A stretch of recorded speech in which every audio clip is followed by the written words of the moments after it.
tuliweza kupata component ya kujenga stendi ya kisasa jiji la Arusha, kujenga soko la Kilombero na soko la Mulombo. Na tarehe 19 mwezi wa kwanza mwaka jana tenda litangazwa. Jana Mheshimiwa Naibu Waziri ametujibu hapa kwamba mchakato ule ulifutwa kwa sababu mtu alipatikana alikuwa hana kigezo. Mimi nimeona pale palikuwa pana usimamizi hafifu wa wataalamu. Kama imetangaza Januari, mpaka kufika mwezi wa 6 mngeshajua kama mtu mwenye kigezo hana, mkatangaza mtu mwingine. Wakasubiri mpaka mwaka mzima ukaisha, wakaja kutangaza mwaka huu. Mimi ningeomba wizara yako ingekaa karibu sana na wale ambao wanasimamia mradi huu ili uweze kukamilika na kuanza kwa wakati.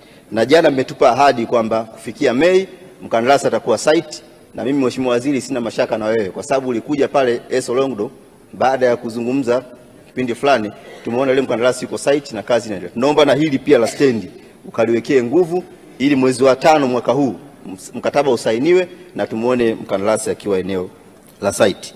Lakini kwenye hili nina angalizo moja tu. Kwenye mradi wa TACTIC tunataka tujenge barabara ya lami kutoka eneo la stendi kuja barabara ya Mbauda. Lakini TANROADS pia wamesaini mkataba kilomita 70 kutoka kona ya Mbauda kwenda mpaka Oljoro, ambayo ni eneo ni hilo hilo. Kwa naomba mkae na TANROADS muangalie ili kama wao wanajenga hizo fedha zikiokolewa ziende zikaondoe changamoto nyingine barabara kwenye maeneo mengine ya jiji la Arusha. Lakini tunatamani pia barabara yetu ya Lemala ambayo ni TBO TANESCO pia iingie kwenye mradi wa TACTIC ili iweze kuondoa changamoto hiyo. Barabara pia ya Kibo na yenyewe iweze kumaliziwa, lakini pia na barabara ya kutoka pale Engo Sheraton kwenda mpaka kule upande wa daraja 2. Sasa la pili, Mheshimiwa Waziri, na hili nitaomba univumilie kidogo. Kwa sababu mimi naamini mtu ukiwa mnafiki ukiwa kijana, ukizeeka lazima utakuwa mchawi. Na uchawi sio sifa nzuri sana. Arusha wanajenga jengo la utawala. Jengo ambalo baadhi ya viongozi umeona wanalipigia debe sana. Lakini nataka nikuombe, tuma timu yako ikakae pale ikaangalie kinachoendelea pale ndani. Katika jengo la utawala, kwanza gharama zake za jumla hazipungui bilioni 9. Jengo la floor 8 unajenga kwa bilioni 9, maana yake kila floor moja ni bilioni 1 na ushee, kitu ambacho kwa akili ya kawaida hakiwezekani. Lakini ukiangalia wameingia mkataba juzi hapa wa 6.2 bilioni. Katika ule mkataba kuna baadhi ya vipimo walivyoandika kwenye BOQ na kwenye utekelezaji ni tofauti. Wameandika kwenye BOQ wana vipimo vyao ni 1128 mita square, mkandarasi amekoti kwa 1128 cubic meter ambayo imeongeza gharama ya milioni 252. Wameandika vipimo vyao ni hiyo 7034 mita square, mkandarasi amekoti kwa 7034 mita square. Gharama zimeongezeka kwa bilioni 1.5. Kwa hiyo wameingia mkataba wa bilioni 6.2, gharama halisi zilitakiwa ziwe bilioni 3.4. Kuna ziada ya zaidi ya bilioni 8. Leo wananchi wa Arusha pale wanapata tabu, vivuko ni shida, barabara za ndani ni shida. Watu wanachezea fedha namna hii. Na badala ya viongozi mliowaamini kusimamia, na wao wanakwenda kushabikia. Mheshimiwa Waziri, mimi nimekuambia mara nyingi sijawahi kuwa na mashaka na usimamizi wako. Toka ukiwa michezo, ukiwa utumishi na ulivyokuja TAMISEMI. Naomba ongeza jicho la ziada kwenye usimamizi wa miradi kwa sababu Daktari Samia anatafuta fedha dunia nzima kwa ajili ya Watanzania. Badala ya kuzisimamia vizuri zinakwenda kuliwa na watu wachache. Hilo jambo halikubaliki.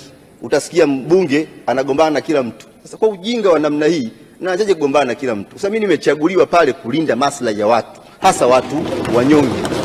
Kwa hiyo nikuombe Mheshimiwa Waziri utusaidie kwa sababu hili jambo ni jambo very serious, na viko baadhi ya kwa mfano hawa wenzetu wa PPRA wana evidence ya hili jambo ninalokuambia, lakini hatua zichukuliwi. Tuliwaambia kuna wizi ulifanyika pale, CAG akaleta timu, pakawa na special audit, madudu ya kufa mtu. Hakuna watu waliochukuliwa hatua. Wanafanya kuzugazuga tu, wanachukua si wewe utasimamishwa hivi kidogo, utapigwa siku ngapi, lakini hatua serious hakuna. Zile ni fedha za walipa kodi, ni fedha za Watanzania. Kwa hiyo Mheshimiwa Waziri, ili jambo mimi nakuomba kwa sababu nasisitiza kwamba sina mashaka na wewe, ni maana kwamba utakwenda kuhangaika nalo. Lakini la tatu ni kuhusu TARURA. TARURA bajeti yake jiji la Arusha ni bilioni 4.39. Ndio bajeti ya TARURA. Hapa tunaona watu wanachezea bilioni 9 kujenga jengo moja tu. Hizi fedha zingeenda kwenye barabara, zingeenda kwenye vivuko, haya makelele unayosikia Arusha leo yasingekuwepo. Wanataka zije huku kwa sababu wanajua ni rahisi kuzila, na wanashirikiana, ni teamwork kwenye kulimaliza lile jiji la Arusha. Kwa hiyo mimi nilikuwa na ushauri kwamba mapato ambayo yanapatikana kwenye majiji yetu, hasa haya makubwa, Arusha, Mbeya, majiji yote ya Dar es Salaam, Mwanza, kaeni na watu wa halmashauri wasipange budget kitraditionally, wapange budget kulingana na changamoto za watu. Leo kule kuna shida ya vivuko, leo kuna shida ya barabara, mnakwenda kutenga fedha bilioni 1.6 jiji la Arusha eti kwa ajili ya kwenda kubomoa eneo la stendi ndogo, eneo ambalo linaingizia mapato halmashauri milioni 800 kwa mwezi. Leo mnakwenda kulibomoa eti mjenge jengo jingine ambalo tayari kuna mapato mnayapata pale. Kwa nini 1.6 isingeenda kujenga barabara? Kwa nini 1.6 bilioni isingeenda kujenga vivuko, tukaondoa changamoto kwenye maeneo yetu? Wanafanya hivyo kwa sababu wanajua wakibomoa pale, wakijenga, kila mtu atapata kibanda kimoja kimoja au atapata vitu vingine, maslahi binafsi. Hawaweki maslahi ya umma kwenye eneo hili. Na jambo hili Mheshimiwa Waziri nilisema kwenye kamati yako na maeneo mengine. Kwa wanakwenda kubomoa majengo pale, wanatumia 1.6 bilioni, kitu ambacho kiko ndani ya uwezo wako, na Mheshimiwa Waziri unaweza kutusaidia kwenye hilo jambo. Lakini pia wanataka kujenga ukumbi kwa zaidi ya bilioni 3. Pale mna AICC, ndio kazi yao masuala ya mikumbi na vitu vingine. Sisi tumejenga jengo letu la halmashauri pale, kuna kumbi zetu za mikutano na vitu vingine. Badala sisi kujielekeza kwenye shughuli za maendeleo, nataka shughuli nyingine huku za maukumbi na nini. Kwa sababu gani? Wanajua 3.4 bilioni ambao wamemsainisha mtu watakula mle ndani. Sio kwamba wanabuni, wanalipenda jiji, maeneo ambayo yanatatua shida za watu. Hela hazipelekwi.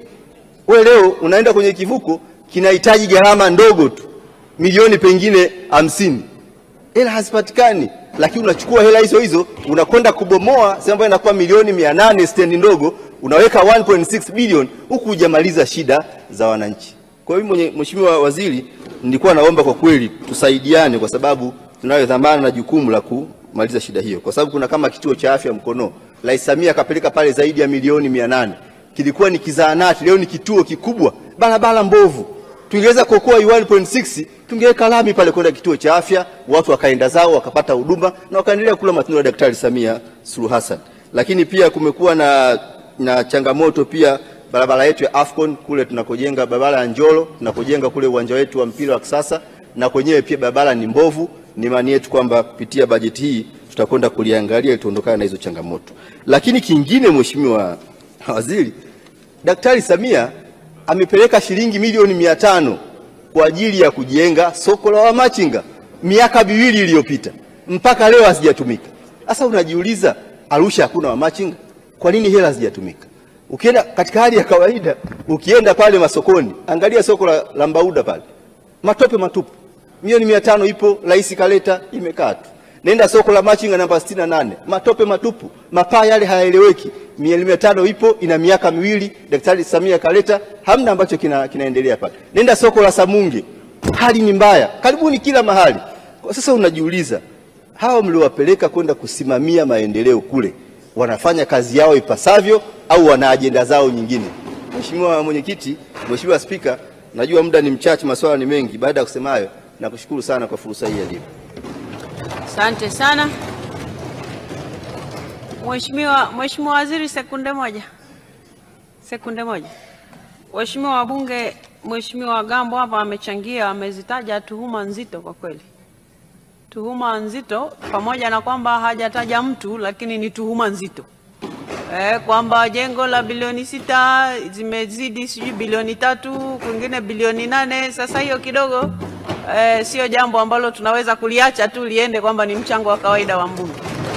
Sasa Mheshimiwa wabunge, kwa uzito wa tuhuma hizi, Mheshimiwa Waziri, tutakapomaliza bajeti yako utuletee taarifa ndogo tu ya huo ujenzi wa hilo jengo. Tutakupa nafasi hapa bungeni kwa sababu tuhuma zimetolewa hapa bungeni. Utakapojibu hapa bungeni tutaona sasa bunge lichukue hatua gani kwenye jambo kama hilo. Haya, asante sana. Mheshimiwa bunge, nilikuwa nataka kusema jambo. Mheshimiwa Spika, nikiri kupokea maelekezo yako, lakini ni vyema tukakumbushana kwamba mipango ya maendeleo katika halmashauri zetu, miji yetu na majiji haipangwi na TAMISEMI. Inapangwa kwenye vikao maalum vya mabaraza ya madiwani kupitia kamati za fedha na kamati mbalimbali chini ya mabaraza yetu ya madiwani.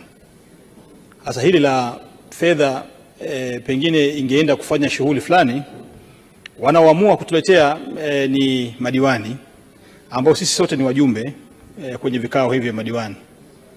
Kwa hiyo, lakini hili lingine Mheshimiwa Spika nimepokea, tutafuatilia kwa karibu kama ambavyo Mheshimiwa mbunge ameweza kuonyesha konsani yake katika eneo hilo. Tutafuatilia kwa karibu na wakati wa kuhitimisha tutakuja na taarifa kamili ya namna tulivyochukulia hatua hii. Asante sana. Itatusaidia sana hiyo. Itatusaidia sana. Mimi naitwa Juma, mmiliki wa magari ya usafirishaji wa mizigo na abiria. Natumia BimaPapp kwa sababu inaruhusu kuweka TIN namba yangu wakati wa kununua bima. Inafanya iwe rahisi kudai vati kutoka TRA kwa kutumia hati hiyo hiyo ya bima. Uwezo wa kupata mkopo bwana. Hii inasaidia sana kugharimia mambo mengine ya uendeshaji hata kama bajeti inabana. Tumia BimaPapp kwa kupiga *150*51 alama ya reli au kwa WhatsApp tuma neno BimaPapp kwenda namba 0764166066 ujipatie bima. BimaPapp, urahisi wa maisha.